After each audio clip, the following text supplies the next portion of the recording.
Hello, my name is Brent Tarter. I'm one of the curators of We Demand, Woman Suffrage in Virginia, the major exhibition at the Library of Virginia to commemorate the centennial of woman suffrage in 1920. I'm also one of the authors of a new book, The Campaign for Woman Suffrage in Virginia, that tells the story. This box of index cards is part of the Equal Suffrage League of Virginia records that are preserved here in the Library of Virginia. The Equal Suffrage League was founded late in 1909, Virginia women who wanted to persuade the General Assembly to propose a woman suffrage amendment to the Constitution of Virginia. They prepared these cards in 1919, about the time that Congress submitted the proposed 19th Amendment to the states for ratification or rejection. This was part of their lobbying campaign for the 1920 regular session of the Assembly that was to consider the amendment. These cards contain information about members of the House of Delegates in 1919. It's a wonderful collection of information. The Equal Suffrage League lobbyists and volunteers collected this information so that they would know who was so opposed that there was no point in wasting your time talking to them, who was a firm supporter who could help you persuade other members, and also to collect information from the districts back home about people who might work on the undecided members, because there were people who were opposed who were changing their minds. There were people who had not committed themselves. Some of them are identified on the cards as turnable. They were persuadable. This is a very sophisticated database for the time.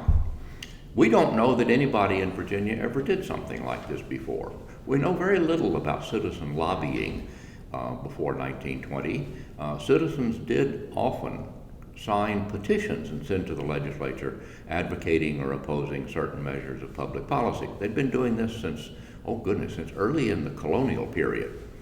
This, however, may be new. We do know that national woman suffrage activists in Washington compiled cards like this on members of Congress when they were trying to get Congress to submit the amendment to the states. But this is new for Virginia, I think. This indicates a level of sophistication that is pretty remarkable. Some of these cards contain wonderfully interesting information. The card for Richard Lewis Brewer of Suffolk is especially interesting, in part because Brewer was elected Speaker of the House of Delegates in January 1920. That means he was already a very influential member in 1919. Brewer was also sympathetic to woman suffrage by 1920. And the most remarkable thing about his card is that it records the results of a conversation that he had with Richmond artist Adele Clark, who was one of the most active and effective of all of the volunteer suffragists in Virginia. She met with him late in the year, and he actually offered advice on legislative strategy for the ratification session. He suggested to Clark that they arrange to have the resolution of ratification introduced in the Senate first. He thought it had a better chance to pass the Senate than to pass the House of Delegates.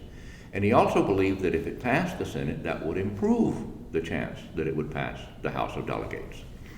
Now, there were a great many Virginia politicians who opposed the 19th Amendment, some of them because they opposed woman suffrage generally. There were others, however, who approved woman suffrage or were undecided about woman suffrage, who opposed the 19th Amendment because the 19th Amendment would grant the federal government power to enforce votes for women, with exactly the same language that the 15th Amendment of 1870 had granted the federal government power to protect African American voting.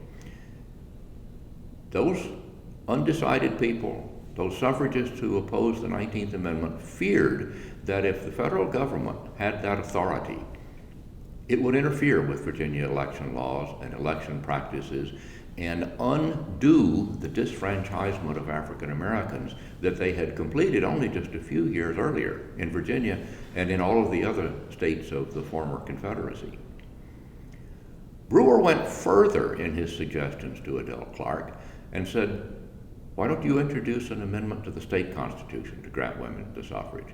Well, they had tried that before. They had been doing that for a decade and had given up because they couldn't persuade the General Assembly to do it.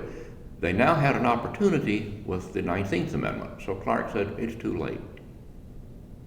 Nevertheless, what Brewer suggested actually came to pass.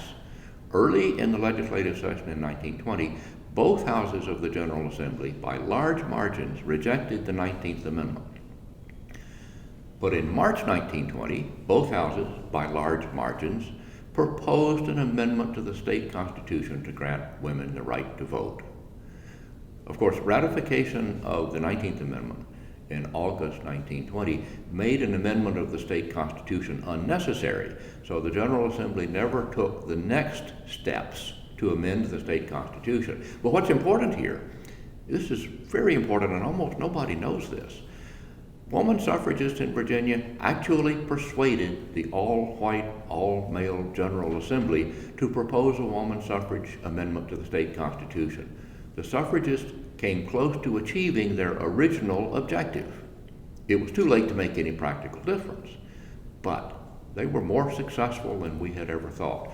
They deserve a lot more credit than they have ever been given.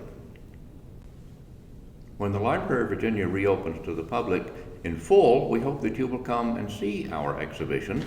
In the meantime, or even afterwards, you can look at exhibition materials online at this website, edu.lvavirginia.gov/we demand.